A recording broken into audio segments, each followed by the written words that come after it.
So what's up? What's going on? Day 11 with no coffee.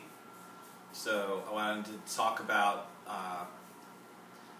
that this morning. Well, I'm not having coffee, but I got something in the microwave. That's what that sound is. That this morning I've had. This is not the first morning this has happened, but I've had really hearty bowel movements before I drink any tea, before I really get going for the day. Just within 5 minutes of getting up, my body's moving stuff through. The main thing I've noticed is that normally with all the coffee drinking, I get a lot of like acidic-y, painful feel, like a sensitivity, a real soreness to my entire abdomen area.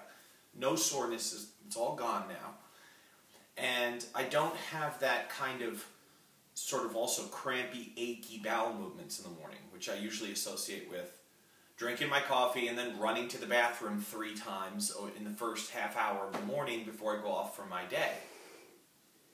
Exactly. Mm-hmm. I'm done with it, you know. And so what do you mean you're done with it? Tell me. Well, it's just, it's passed in 12 days. I don't have that already. Already my bowel movements have changed. I don't have,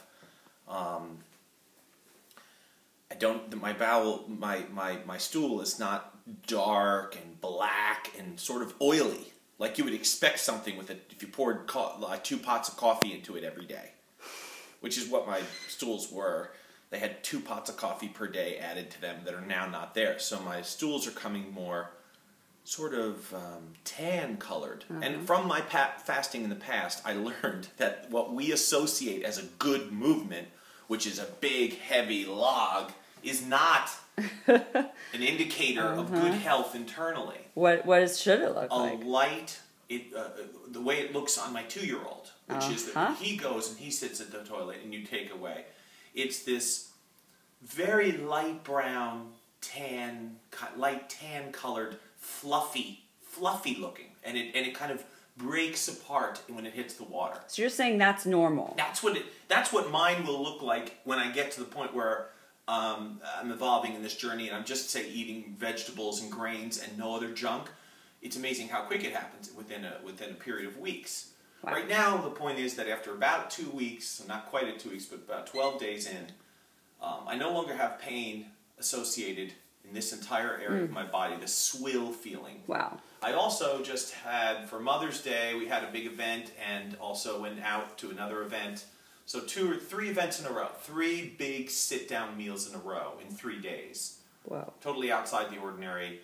And those meals did not lead to the lethargic, exhausted state that I usually come home with and chug coffee after. Now, I did miss coffee in those events. Those were the first events where I really sat and thought, God, I really wish specifically it was coffee right now. You know, right now I wish I was specifically having coffee. But I get over it, you know? Yeah. And I'm definitely feeling better. I'm still drinking caffeinated tea. This is Earl Grey. I want to switch off of that, but I'm not in a rush. Right. What my more important thing is I want to just completely complete the coffee thing, and I'm pretty much done. I think this week I'm going to try to transition out of caffeine. Excellent. That's going to be big too, and I suspect that'll take as much as 2 weeks to completely get that out of my system and have a caffeine-free day. And I am not opposed to eating whatever it takes to achieve that goal. Because over the past week I've had Reuben sandwiches, I've had chocolate, corned beef chocolate, lots of chocolate. I did a video on that where I was sitting and popping the chocolates, or I went out one night to 7-Eleven and got 3 kinds of junky chocolate and just ate it. I'm not going to keep that up, but for now, to make the transition, right? Because I get this crazy kind of feeling of the coffee. It just it's fading. It's more than starting to fade. It's fading.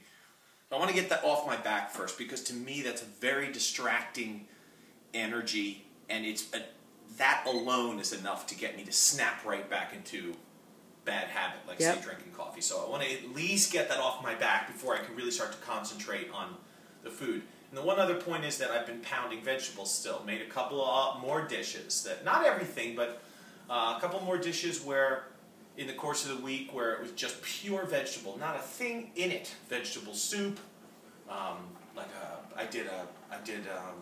I did something one night that was a delicious vegetable stir fry. It had some tofu in it. You know, Dan the Man will tell you that tofu is mucus producing, and it is, but it's a heck of a lot better than stopping at McDonald's or eating a piece of cheap meat. Mm-hmm. So, one step at a time. Excellent. Till next time. All right. Bye.